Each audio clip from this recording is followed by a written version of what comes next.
Although it cannot be proven, it's generally accepted that the change in format in '85 and '86 was an attempt to nullify the American dominance. It was felt by many that the European strength in the 125 class, combined with a break or two in the 250 and 500 classes, could possibly halt the U.S. win streak.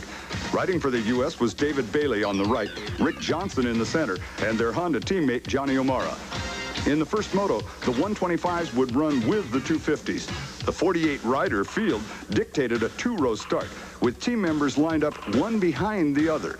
The Americans, with O'Mara in the front, were on the extreme right of your screen. O'Mara on the 125 gated perfectly and immediately made room for Johnson on the faster 250. With a thank you very much, Johnson blasted into the corner number one with O'Mara on his rear wheel.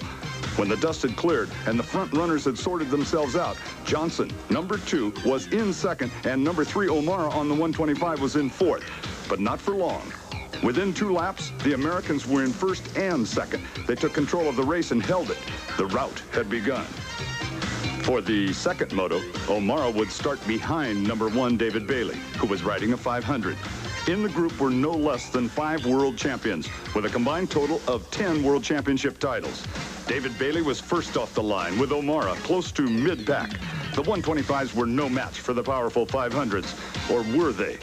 Bailey quickly opened up a big lead over the rest of the field. Behind him, though, a battle was shaping up. Number 42, David Thorpe, was in second, and number 10, George Jobet, in third. In fourth, and how he got there no one knows, was the O-Show in his 125. Finally, the pressure of the battle took its toll. Belgium's 2-time world champion Jobet went down. O'Mara sailed by into third. For the next several laps, O'Mara hounded Thorpe. With just 3 laps remaining, he passed the Englishman, and once again, American riders were in first and second. Bailey won the moto, but it was Johnny O'Mara on his little 125 that stole the show. The rout was well underway. The third moto was for 500s and 250s.